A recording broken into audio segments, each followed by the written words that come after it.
The Prime Minister of Canada, Justin Trudeau, shocked most of that country and pretty much all of its political observers last month when he called a snap election for the Canadian Parliament. Yes, he is allowed to do that there. He can just decide we're going to have an election, and that's what he did. On August 21st, he decided that the election season in Canada would begin right then at that moment. And in doing so, he immediately started the clock on what has already become a really bruising campaign cycle up in the Great White North. And voters are going to go to the polls to decide who the next Canadian Prime Minister is in just about 10 days. Yes, just about 10 days. If that sounded weird, it's because to us it probably is, but it's right. The entire election season in Canada began on August 21st and will end on September 20th. Could you imagine that happening here? I mean, only 1 month of political campaign ads? That would be incredible. But nope, not here in America. We don't do that. Here in America, we seem to pride ourselves on a uniquely American phenomenon, the never-ending campaign cycle. We finish one election, and then as soon as it's over, we seem to start another one. And it's just over 1 year now until the 2020 midterms. So the cycle continues, even though we just finished a horribly bruising one. We're already into another one. Already pollsters are in the field. They're placing bets on who the 2022 Senate and House races will be won by.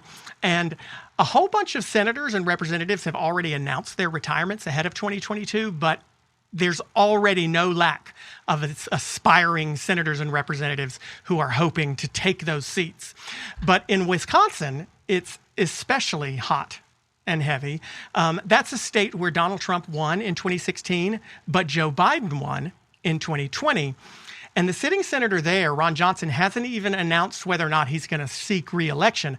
But that hasn't stopped Democratic hopefuls from filling out the largest slate of primary candidates in decades in that state. Already 10 Democrats have filed to run in what will be the very first contested Democrat primary in Wisconsin in 3 decades. Is this a sign of Democrat enthusiasm for 2022? Or is it a sign that the Democratic Party has become so divided that it's going to be difficult for them to coalesce around one candidate? Steven Olikara is the CEO and founder of the Millennial Action Project. And at just 31, he's also the youngest candidate on the Senate ballot in Wisconsin. And if he's elected, he'd actually become the youngest Democrat in the U.S. Senate since a man named Joe Biden joined the Senate in 1973. He's not only Politicon's guest this week, he's the very first actively campaigning political candidate to join us here on How the Heck.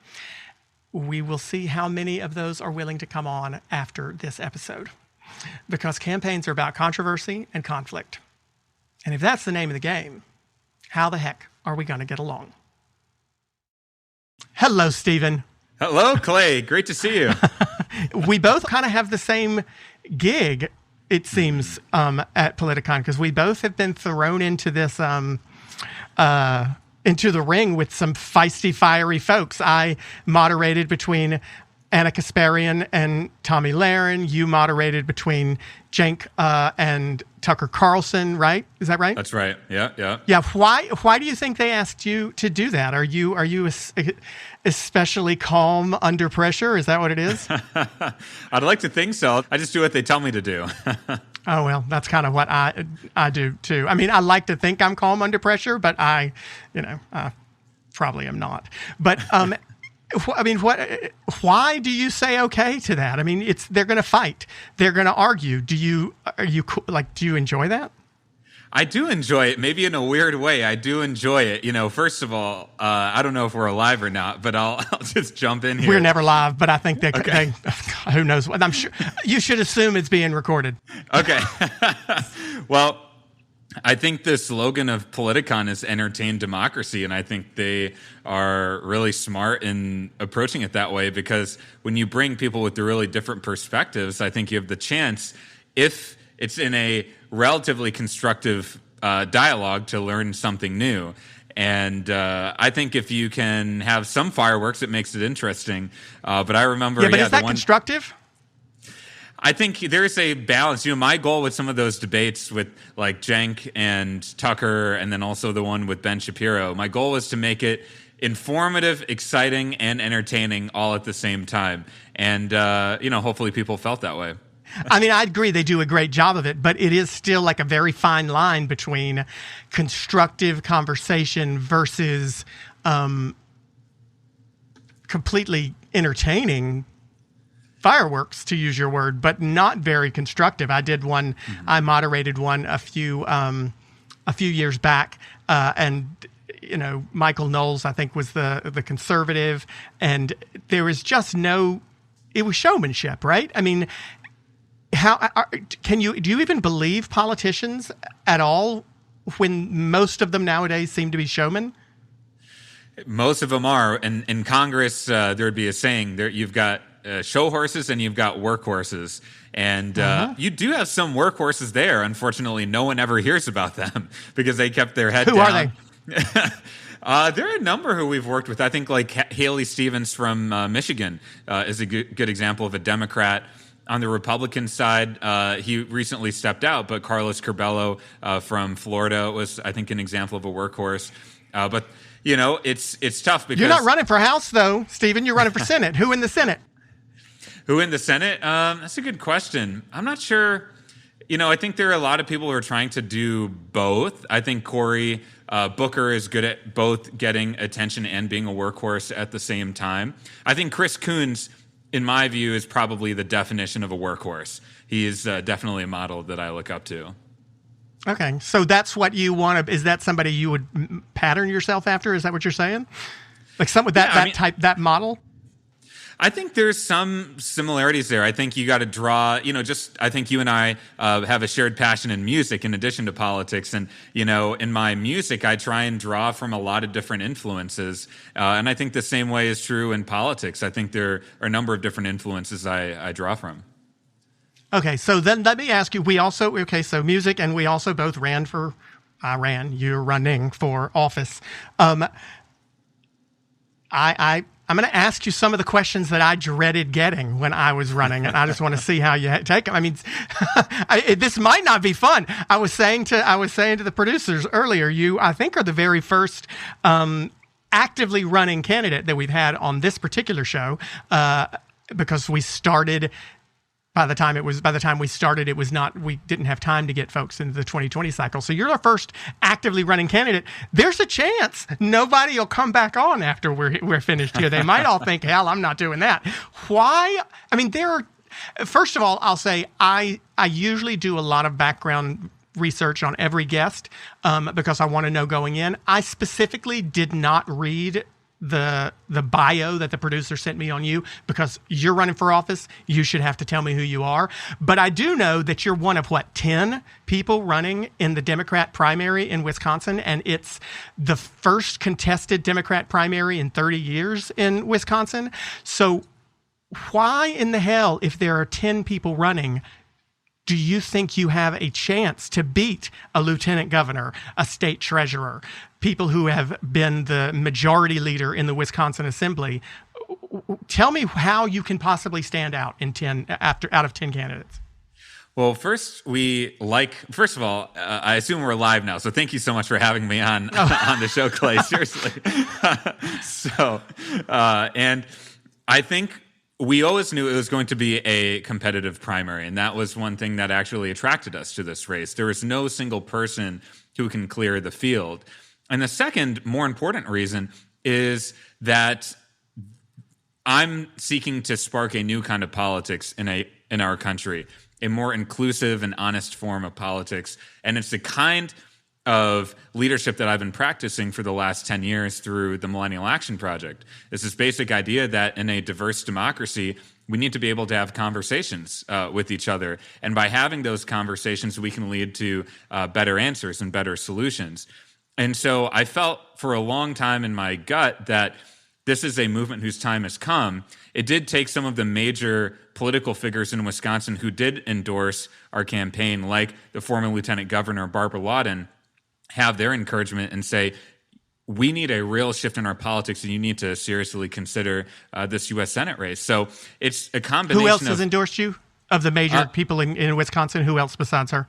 Yeah, another big endorsement was actually the Millennial Action Project co-chair in the state, former state representative and congressional nominee Amanda Stuck, some major philanthropists in Milwaukee who are more known locally. My criteria before jumping in the race was, A, can we make an original contribution to this race that we feel that no one else could make, and that's important for our state and country at this time. And at a time when you have 80% of Wisconsinites, this is a study that recently came out, 80% of Wisconsinites, Democrats, Republicans, and independents, all believe the federal government is fundamentally broken. Having a traditional kind of campaign is not going to work. We're going to do things a little bit differently. The second criteria for me was knowing that my core group of supporters, who I've been working with in the state over the last decade, would continue supporting my campaign going into this race. And as a result of them saying yes, I knew that was good. And then the third thing was I, as a musician, strongly believe in the value of listening. And listening with a lot of humility. And so over the summer, we did a series of listening events and just seeing the incredible amount of momentum and energy on the ground for a message, for a mission. Those three things led to our launch event a couple weeks ago. So what makes you different then? I mean, you've got great answers, but what makes you different? You talk about a different kind of campaign. You talk about diversity. You mentioned the word diversity in an earlier part of your answer. What do you have that no other candidate who's running has? I've passed bipartisan legislation through Congress, and that's been my experience for the last 10 years. I think the real job of a U.S. senator what legislation are you talking about?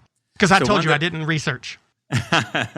So one I'm most proud of, so just for everyone who's tuning in right now, for the last 10 years, I just recently stepped down as founder and CEO. I ran a group called the Millennial Action Project, and it was all about training a generation of young leaders to enter public service, build coalitions, and get legislation over the finish line that will impact communities that are in need of help right now or traditionally underrepresented.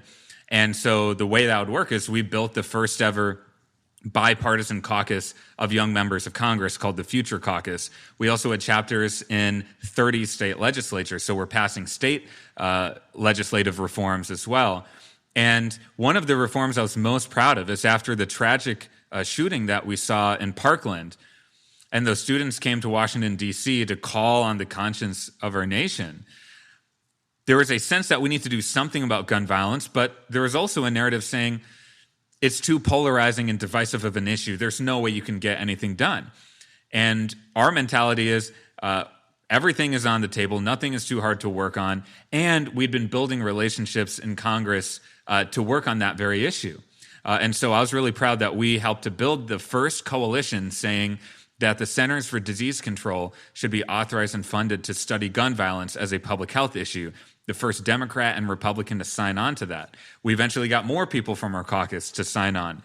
And because of that coalition, the bill passed. And today, the CDC is authorized and funded to do that work. We did similar things on clean energy funding, criminal justice reform, just as an example. The good news is that that bill led to a lot of nationwide momentum. So you see a lot of state reforms and local reforms to help get more background checks, for example, to make sure that there are red flag laws across the country. And the Parkland students have told me personally that bill helped to galvanize the larger movement. But I also would point to saving a clean energy innovation program that's crucial to combating climate change that was on the chopping block, and we were able to save it because of the members we had on board. Or here's an even more recent example. Last year, our state, just like many other states, but our state of Wisconsin was very much in the national spotlight for trying to conduct an election during the pandemic. And there was a sense of, we don't have the systems in place to run this effectively. And voting, just like gun violence, seen as a very divisive issue. I'm really proud that we built the first and only coalition of sitting legislators, Democrats and Republicans, to strengthen the absentee voting system, not only to put out PSAs and education, but actually to make sure that registered voters in Wisconsin are mailed an absentee ballot leading up to the election. So those are real changes. And ultimately, the bigger picture here for everyone to consider is, do you want, you ran for Congress, so you know how much you're dialing for dollars and raising money, and members of Congress. Well, I never did, but that's why I lost probably. We should talk about that. But I think Wisconsinites and the American people are not looking to elect a telemarketer, which is what they often become, not looking to elect a Twitter commentator. They're looking to elect a legislator who gets things done, and that's my experience. Yeah, but they're not going to know anything about you unless you raise the money to run the ads, right? Well, I think that's a factor for sure. My view is we need to raise enough money to fuel a grassroots movement across Wisconsin. We're also barnstorming the state. We're going to all 72 counties. We're about to head up north to Siren, Wisconsin, in northwestern part of the state. So we got to get out there. And your grassroots is built in part, I'm assuming, on your Millennial Action group, and the fact that you've got a base of support already there. But I mean, how do you appeal to older Wisconsinites? I think older voters want to know who they can trust, who is honest, and who can deliver a better future for their children and grandchildren. And that's my job, to be able to articulate that, not only from the issues that we're talking about in this race, which I would love to talk about, but also there needs to be a sense that I can connect with this person. And that's where hopefully my life experience, growing up in a largely Republican part of the state, and a first-generation American, but also other areas of fun and commonality, in this case music, that can help to create the connection and open the door to a larger conversation. And the last thing I'll say on that is, for 2 years, I hosted a dialogue series across Wisconsin called Red and Blue Dialogues that attracted people across generations. And we're able to draw on that well of support to host these conversations, because the people who I've worked with over the years are able to validate and kind of vouch for me as we go into different communities. Okay, so you want to talk about issues in the campaign. I'm not from Wisconsin. I'm from a purple state. So we have some similarities, but we're a long way away. Tell me, instead of me asking you specific questions about issues, I'll do that in a minute, but what are, in your opinion, the issues that are most important in this race right now? Yeah, I think literally a year out, more than a year out, sorry. It is, yeah. We're about a year out from the primary race, primary election. So for me, the number one issue in this race is changing the business model of politics. I think people are wondering, why is politics so broken? Why is it that we can't pass climate change legislation? Why is it that proposals that have majority support are not passing? And there are systemic reasons why our politics has become so toxic right now. And I think the root of that is money. So I've promised that my number one piece of legislation in the U.S. Senate will be getting big money out of politics. And that will help in a number of ways. First of all, it will help to ensure that legislators spend their day job legislating as opposed to becoming telemarketers. It means that there will be less of an incentive to communicate in the most negative, demonizing, and even dehumanizing ways to raise money. And on top of that, it means that more working class people are going to be able to run for office. Right now, if you want to run for the U.S. Senate, you need to know a lot of millionaires and billionaires. On top of that, you need to be able to go, if this is your full-time job, you need to go for about a year plus without making an income. So we need to make some systemic changes to make sure more normal people are represented in politics and they can be the agenda setters, people who've promised things and they can't actually deliver. So they're wondering, what is systemically going to change about our politics? I mean, we defeated Donald Trump last fall, but our politics, then we had a Capitol insurrection. We've had our democracy descend to perhaps an even worse place than things were last year. So people know that unelecting one person doesn't solve all of your problems. And I come out of a space of good government type people who felt like, maybe these issues are just process oriented. Maybe we can't ignite passions and mobilize people around this. Well, that's why I went for a listening tour to ask people. And I will say that this has been the issue that's helped to differentiate us, and it's been a huge source of support. Now, on top of that, we do have an economic opportunity agenda where we respond to what we've heard on the ground about the need for more skills training, for example. So I've proposed to make all technical and vocational colleges tuition free. Up here in rural Wisconsin. And pay for it how? Well, asking that type of question requires a much larger conversation because why? Okay, we're here. We can cut out boring parts if we need to. Go ahead. I'm ready for it. So right now we have tremendous waste across the spectrum in terms of spending, and our tax system is completely messed up. And right now, when people propose cutting taxes, for example, they don't talk about how they're going to pay for it. I would actually propose that in a phased-in approach, that Congress should move back to a pay-as-you-go approach. I think the national debt is a problem for our generation. So I would look at, for example, all the money that we're wasting in the military-industrial complex right now. We just have spent trillions of dollars on a war we probably should not have stayed in as long as we did in Afghanistan, and I think there are going to be a lot of savings there. But you can't talk about where you're going to get let's say a few $100 billion without looking at the federal budget as a whole and recognizing that over 90% of the federal budget is going to payments on the debt, it's going to defense and military, it's going to Social Security and Medicare. The investments in our future, like infrastructure, the environment, education, that's like less than 5% of the budget. So I want to make sure that the future part of the budget is a much larger share. Okay, but you're not talking about. I mean, you're not talking about running in a state where more spending is necessarily overwhelmingly popular. I mean, Ron Johnson, who is currently in the seat that you're hoping to run in the general election for, is certainly not a freewheeling spender by any stretch. I think a lot of people would consider him, if not the most conservative in the Senate, then definitely one of the craziest. And I can say that because people know I'm biased. But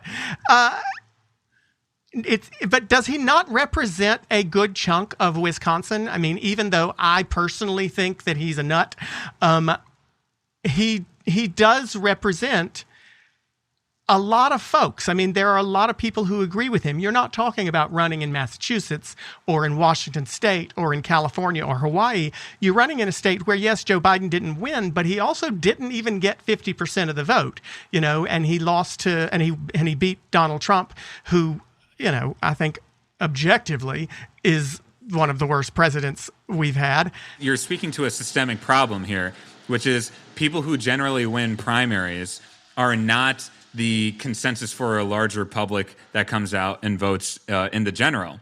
And unfortunately, we have extremely low voter turnout in primaries, and it's plurality wins as opposed to majority wins, which leads to extreme candidates. I think that's partly how Donald Trump won the presidential primary. So Republicans have to deal with their own Trump primary. Democrats traditionally feel like they have to move to the far left to win the primary, and then they magically move to the center. So my whole frame in politics rejects that whole notion. I believe I'm a progressive bridge builder. I'm someone who says I'm looking out for people who is completely left out, completely left behind, some of our most disenfranchised communities, and I'm open to finding ideas wherever they come from. I'm open to a full conversation, listening to the people of Wisconsin to find the best solutions. That's how I approached Millennial Action Project over the years. So that type of lane in politics, I admit, does not exist right now, which is why it's sometimes hard for people to think about. But I truly believe that to be an effective leader in politics, you need to be a coalition builder. And at the same time, I'm proud to say I'll be the most progressive person on getting money out of politics. Both happen at the same time. And I think the best forms of cooperation happens when it's done with your principles. There's this huge misnomer right now, I think a false narrative that says you need to give up your principles and values if you're going to just talk to another person. That's not real life. Real life is having a conversation, learning something new, and bringing your full self, your full experience to the table. And that's the kind of politics I want to build. Would you vote to get rid of the filibuster? I would vote to get rid of the filibuster if it comes up, and I take this question very seriously, so that's why I also propose filibuster reforms that have a real chance of passing. Wait a second. How are you going to reform the filibuster if you've just voted to get rid of it? That's not a reform. That's an elimination, right? No, but right now there are not enough votes to eliminate it. So as a U.S. Senator, I'll have the responsibility of coming up with reforms that can pass right now. Again, this is my distinction between people who just comment from the cheap seats versus who's going to do the job. And I plan Why aren't there enough votes to get rid of it? What's going on? Why are Joe Manchin and Kirsten Sinema what are they, the two who don't want to get rid of it right now, who have said they won't do it? What's their problem? Why won't they do it? Well, and there are actually more who are privately opposing it as well. Joe Manchin and Kirsten Sinema are just two of the people who've gone public with that. But if they put it up to a vote, there will be additional Democrats that don't support getting rid of it. Okay, well, what's their problem? Why not get rid of it? Well, I don't know. I mean, I think they would be best suited to comment on that. But from what I've read, it seems that they have an interest in making sure that there is a higher threshold on legislation passing to ensure that there's bipartisan cooperation. Is that not? You go ahead. Sorry. Yeah, no, I think that, when you look at the filibuster in a historical context, that there's really no reason why we should have it. I do think that the Senate should be a deliberative body where most legislation passing should be bipartisan, which is why I fully support the kind of reforms that say, look, if you're going to filibuster, that's not more than an email, which is what it is right now. You need to physically go to the floor, speak your mind, show your face to the American people, and there should be more accountability on the process. And then you have to mobilize your own troops to keep the filibuster going with enough votes. So right now it's just way too easy. We got to raise the threshold. My North Star is what are the right answers first, and then how do I figure out the politics next? And so in my view, the right answer is having a deliberative body in the U.S. Senate. And I believe that you need a U.S. Senator who knows how to get things done, and that includes working on filibuster reform, because that's most likely the path to get left and right together. But let me point to Chris Coons as one of the most bipartisan members of Congress who would also likely vote to eliminate the filibuster. So there are a number of U.S. senators who I think would agree. Or take Cory Booker as an example. He worked honestly in an impressive way across the aisle on passing the First Step Act. And a number of people in his own party raised issues about that. But he did it because he knew that was really important for the legislation. Cory Booker would vote to eliminate the filibuster, and he works in a bipartisan way. So that's my approach as well. $3.5 trillion reconciliation package. Too big, just right, not enough. So I think this is actually a continuation of our conversation. I think there are a lot of good pieces of that bill, and I would certainly support it. But again, the behind-the-scenes work to build coalitions on that issue hasn't happened, and this gets to the more fundamental problem here. Even though there might be some areas of bipartisan agreement on parts of that legislation, and I know that there's some Democrats involved in that bill who don't want Republicans to sign on to it because they want to make sure that it's all about the credit, right? Democrats want to be seen as getting the credit for that bill. And so my approach would be to break it into smaller pieces where you can get some support, and then in the areas you can't, you might have to pass it in a partisan way. But you can't do that because you can only vote on reconciliation one time with 50 votes. So they can only do it once. So your plan won't work. So would you vote for $3.5 trillion reconciliation package, or you would not? I would vote for it, absolutely. But again, we're talking about there are a lot of progressives, especially in the House, the AOCs, the Ilhan Omars of the world, Rashida Tlaib, who don't think that it goes far enough, that there's not enough in there to combat some of the issues that the country is facing. Why would you vote for something that doesn't do what it necessarily needs to do. I mean, potentially doesn't do enough. Yes. So thank you. This is a question I'm very passionate about. So in my view, in the legislative process, delivering impact is much more important than not delivering impact, right? So I don't know what that means. So here's the thing. Right now, if you take the bipartisan infrastructure package that was, among other things, including broadband access, and this question came up to the Senate candidates at a forum we had, and they asked, would you support this bipartisan infrastructure deal?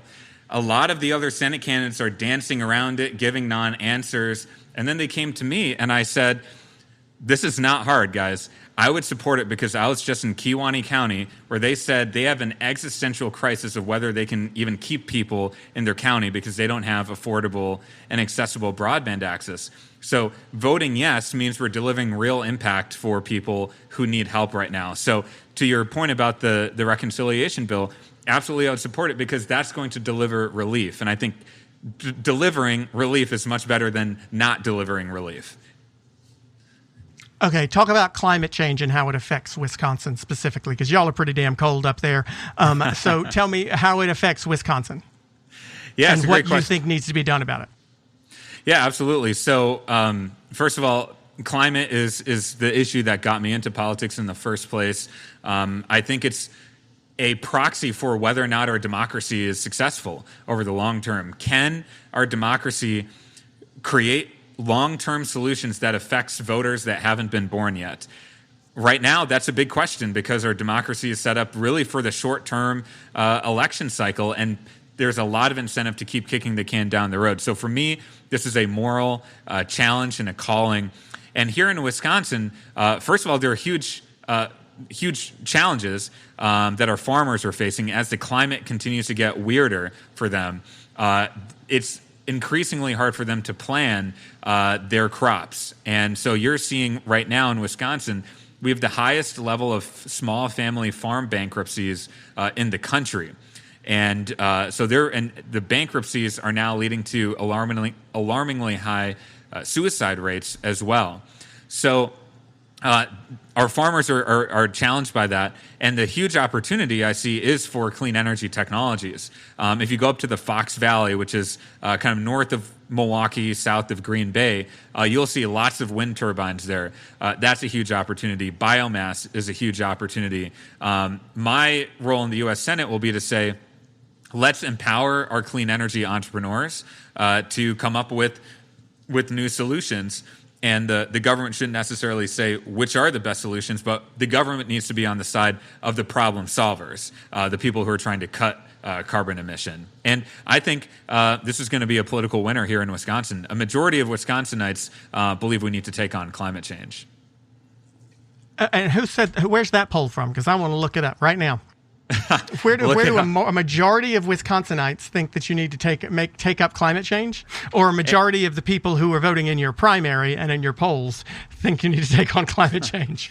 You're welcome to look it up, and you'll see also. I can't remember the name of the pollster, but a lot of the best polling does come out of Marquette Law School. So if you look up the Marquette Law School poll, they'll probably back sometime in the last couple years, they did a poll on the issues, and you'll see climate change on there.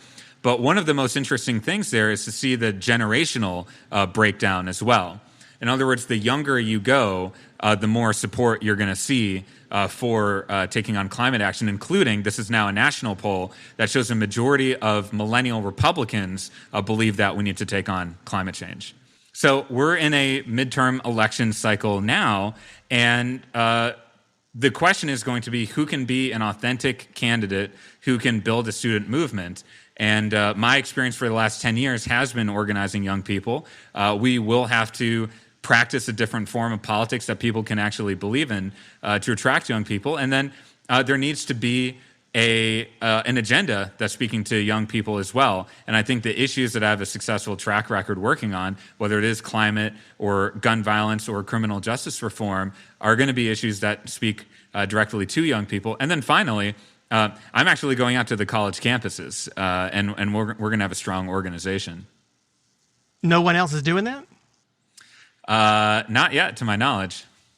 I mean, you are the youngest in the race, but you're not the only young person in the race, right? I mean, to be kind to you, because I understand, and to your communications director, whoever that is, I won't name the person again, but there is certainly someone else in the race already who is a statewide elected official who's only, 2-3 years older than you, 34 years old, and has won a statewide race. How do you differentiate yourself there? The way we're differentiating ourselves is having a positive message, first of all. Everyone else is running largely a race that says, I'm not Ron Johnson. And first of all, we don't even know if Ron Johnson's running for re-election. But my view is it's just the easiest thing in politics just to say what you're against and just demonize other people. In my view, the more important approach is to say, what are you for? What are you actually going to do in this position? And how are you going to deliver for people? We're really the only campaign that's speaking to that right now. Yeah, but but here's the bottom line. Negative ads are disgusting. Everyone hates them. They get sick and tired of seeing them, but they are the only thing that works. So why not vote for Mandela Barnes? Why not vote for Sarah, I don't even know how to say her last name, Godlewski? See, I'm sorry, I told you I'm looking these things up because I didn't want to do this before I talked to you. Why not vote for the state treasurer or the guy who runs the Milwaukee Bucks? I mean, why not vote for them, but instead vote for Steven? Well, first of all, I'm friends with all three of them. So the reason to vote for us is to have a... Us? What do you mean, us? To vote I'm talking for about our... you. Why vote for you instead of Alex Lasry? So the reason to vote for me, and when you're voting for me, you're really supporting a movement of people on the ground, is to fundamentally change the culture of our politics. And I'm the first one to say I can't do it by myself. Our campaign is merely a vessel, a vehicle to channel the desires of a lot of people who feel disenfranchised. There's a report that More in Common put out called Political Tribes, and they describe a voter demographic called the exhausted majority. You know, most people are exhausted by politics right now, and this is an existential moment. I've done human rights work abroad. Political violence is something you might see in other countries. I've worked with people from Sudan and Yemen and places like that. Now, political violence is now real in this country. It's in front of us. And so if we don't ask ourselves the hard questions of how are we going to do things differently, then our democracy will not succeed over the long term. My view is that there is reasons to be hopeful, but we do need to make those tough decisions right now and elect people who are going to be more bridge builders as opposed to just Twitter social commentators. Listen, all of these things, I'm not being a hypocrite here, because all of these things are music to my ears, and people who listen to the show know that I agree with all that stuff.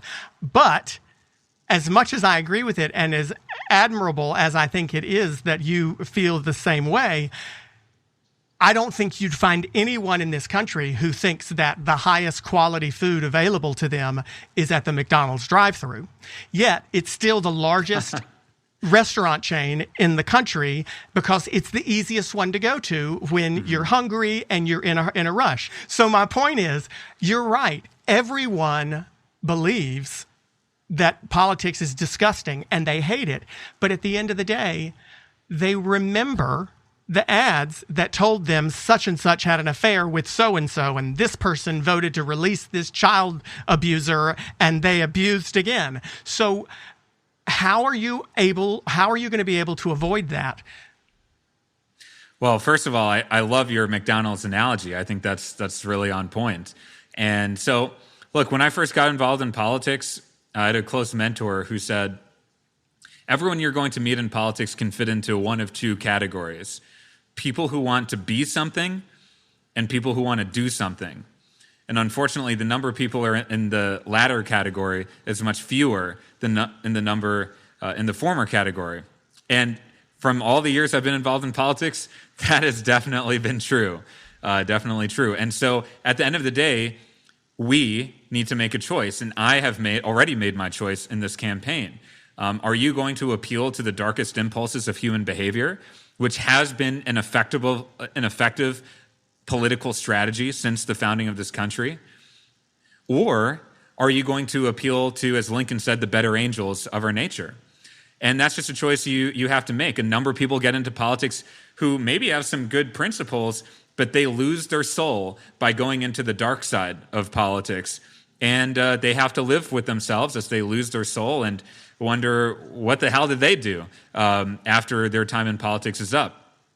Or you can have a more principled approach that says, I'm going to try and move people.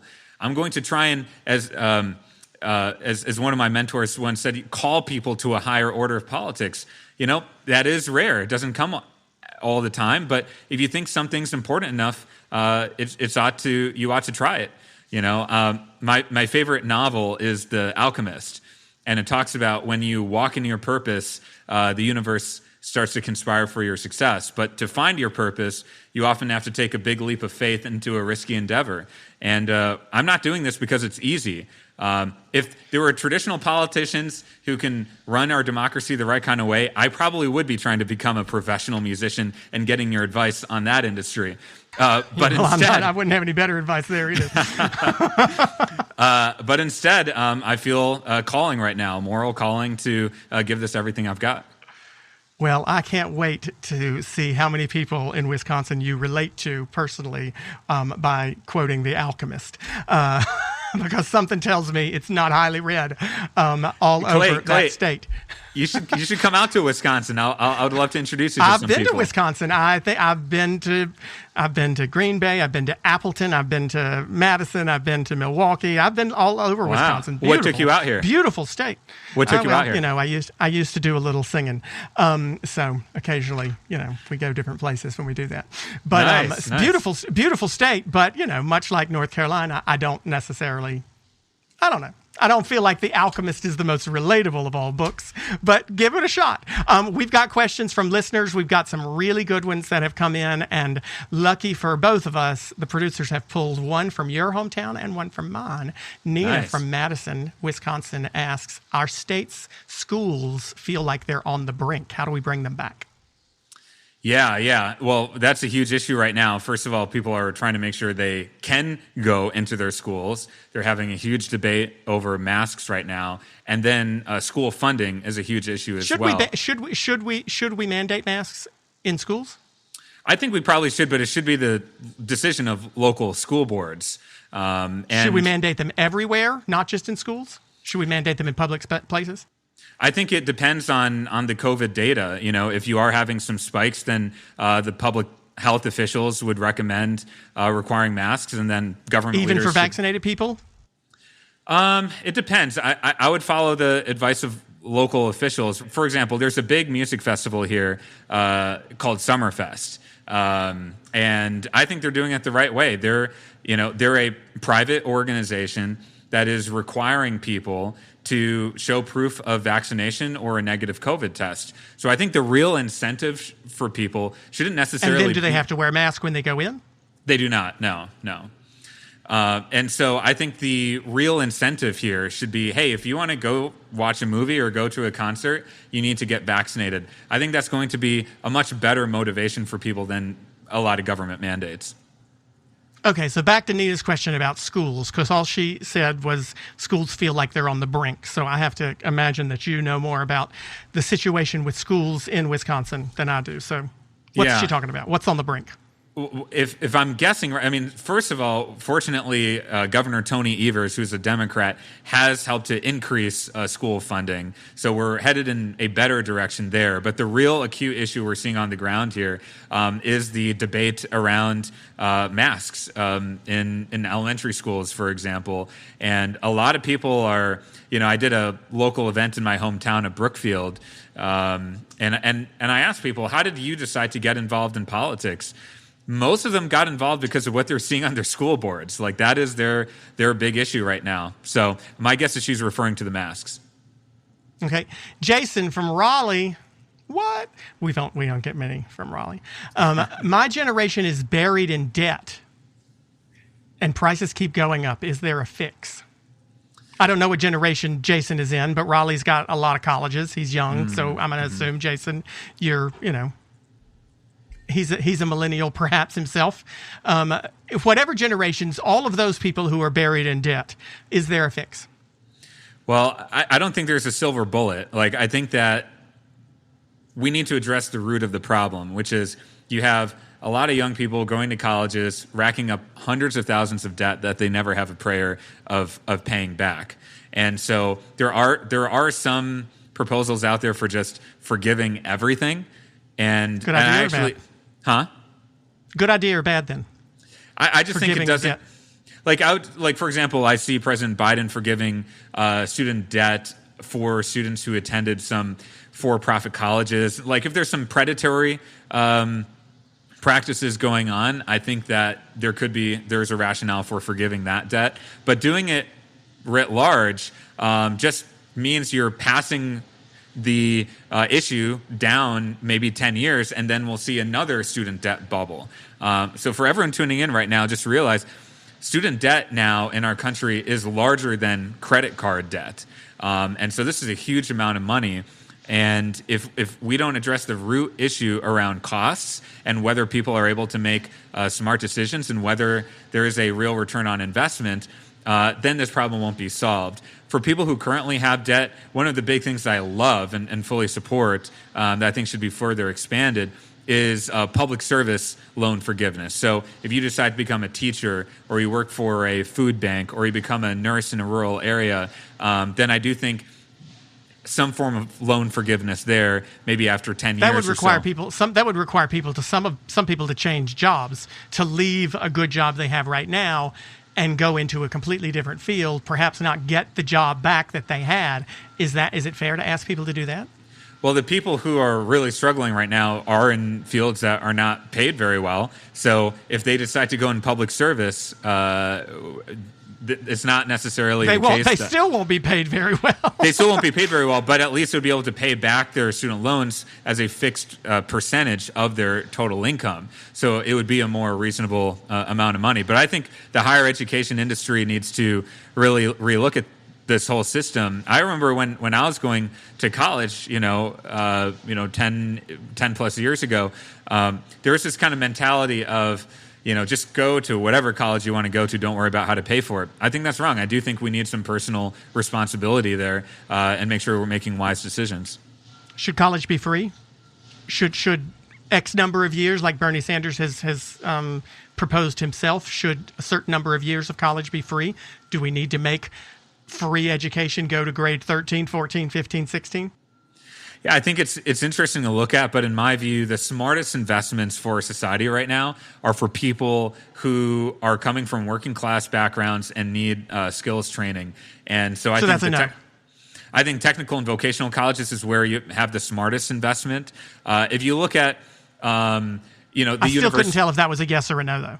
Well, because it requires explanation and context. Right now, the public higher education system, if you just make that fully tuition free, you're subsidizing a lot of rich kids who are going to college. So do you think that's a wise investment to make? But my larger point here is to say that, if you're going to a traditional 4-year college, certainly that's helping to create economic mobility for people who need that. But also you have a lot of rich kids who are going to those schools as well. And I think that our higher education got a lot of poor kids going to those schools too, right? Yeah, I just acknowledge that. Yeah, exactly. And so I think our higher education system as a whole right now is actually stratifying our population because it is not inclusive enough and it's not accessible enough for a lot of working class and low income people.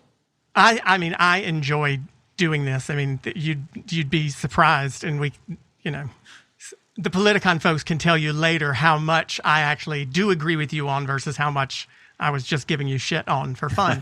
But I appreciate the conversation because you're right. I do appreciate the fact that you acknowledge a lot of things deserve far more than you can put on a bumper sticker, right? Mm-hmm. They deserve and need more conversation and more discussion and more detail. And, you've got to get into the finer points like we were just talking about with education. It's an easy thing to say college should be free for everyone, and that's probably great on the stump. But when you get down to it, it's not really that great an idea. Whether or not candidates are brave enough to say that on a campaign trail, is debatable, because what people remember is Steven said no to that answer. I mean, I'm not saying you did say no to that answer, but people will remember not the details and not the weeds that you got into, but simply the top line. So, being willing to be a little weedsy is brave. And if you're willing to get weedsy and not worry about the fact that, sometimes you're not going to answer the question that was asked you, or sometimes you're going to have to answer it in a way that's going to piss off a lot of people because they won't read past the headline, then, I wish you marvelous luck. But I do wonder how you expect to go through in another entire year differentiating yourself from the 9 other people so far who've jumped into the race. And I know I've asked this before. 9 other people you are running against so far without having a clearly defined bumper sticker answer for some things. Well, first of all, if that's an endorsement, I'll fully accept it. But no, it's not an endorsement. It's me. I'm not endorsing anybody in this, but I'm saying I'm impressed by the fact that you seem to, at least today, have had the guts to answer long form. Hey. But this is an hour answer long form. You didn't answer everything directly still, but you answered long form and gave me your reasons for not. But this is an hour, right? And you don't get that on, WISC when you get 2 minutes max to answer a question. So, figuring out how to be honest in your words, be direct or frank, but do it in 30 seconds. I don't know how you do that, and I wish you great luck at it. Well, I appreciate the advice, and I love the podcast format because it does allow conversations to breathe a bit more. So I'm a big fan of this kind of conversation. And the second thing is, you asked, how are you going to spend the next year? I don't know how candidates spend a whole year not being themselves. And I think, and then people wonder, like, why are there so many fake people running for office right now? Well, I see why that is, because there's a lot of pressures, and you point to a number, to not be honest, to not be authentic. And I told my team at the beginning of this, if we're running this race, we're going to do it the right way, and I'm going to be myself. And I think a number of politicians who have done well are people who've been themselves. And I think you, like me, we're unusual personalities in many ways, and we're just going to put that out there and have fun with it. Well, I mean, I asked the question about how you're going to spend the next year differentiating yourself, not what you're going to do for the next year. I was going to say differentiating yourself, because I do know that the horrible thing about primaries, and I've always said over and over, I'd run the general election every day of the year, 10 times over. I'd be happy to do it. Did you tell me that the Wisconsin primary is a year away? Do your primaries happen in late summer, early fall? That's right, August of next year. I will never fucking move to Wisconsin, that is for sure, because there is nothing worse than a primary. I was in good spirits during my general election campaign. I was fine with I needed to raise money. I was in a very, very, very red district, and so there's all of that. But there's nothing worse, and there was nothing more heart-wrenching than a primary campaign, because you do typically agree with most of the people who you're running against in a primary. On policy issues, there's not much daylight oftentimes. In my particular campaign, we had a very big generational difference. My opponent was very, very experienced and very, very establishment and much older. And I was clearly not establishment, clearly didn't have the same type of experience, much younger, was able to bring attention. I was able to differentiate myself in so many ways. And for so long, I was beating him by 40 points until, Steven, those nasty ads started coming out, and he closed a 40-point gap with that dirty ad in a matter of 2 weeks. And I'm not mad at him for it at all because he was doing what it took to win. But the problem is primaries are always personal. They always are personal because you don't have that many policy differences. So given that you now have a year in front of you of having to, God, I feel so badly for you. Ours was in March. You have a year in front of you of having to run a race against a lot of people who you say you're friends with and who you probably do agree with and who I assume you would vote for if you didn't win the primary. That's what politics has become. It has to be fighting, disagreeing, telling you why I'm better than that person, telling you why that person is worse than me, and you should vote for me instead of them. So if that is the whole system, if the system is set up that way, and you're going to live in it for the next year, Steven, how the heck are we going to get along? Well, we'll end with where we started. You mentioned Russ Feingold and campaign finance reform. The story of Russ Feingold in 1992, which was the last competitive Democratic primary for the U.S. Senate, people laughed at him when he jumped in. There was a much more prominent multi-term member of Congress and a self-funding billionaire type of person. And those two just trashed each other leading into the primary. And Russ Feingold focused on his message. He was the happy warrior. He was authentic. He created these home movies because he didn't have any money to do legitimate ads. And in the last month, he went from 7% to winning with 70% in the primary. We have to start respecting each other. We need to have people willing to run for office right now who do call us to a better form of conversation. And I think the real divide today in America is not between left versus right. It's people who are pro-conversation or an anti-conversation. And by extension, I think the divide is people who are pro-democracy and people who are anti-democracy. And so we need to build this movement who want conversations, who want to live in a democracy. And if more people step up off the sidelines and serve that mission, then we will get along together and we will have a democracy to pass on to our grandchildren.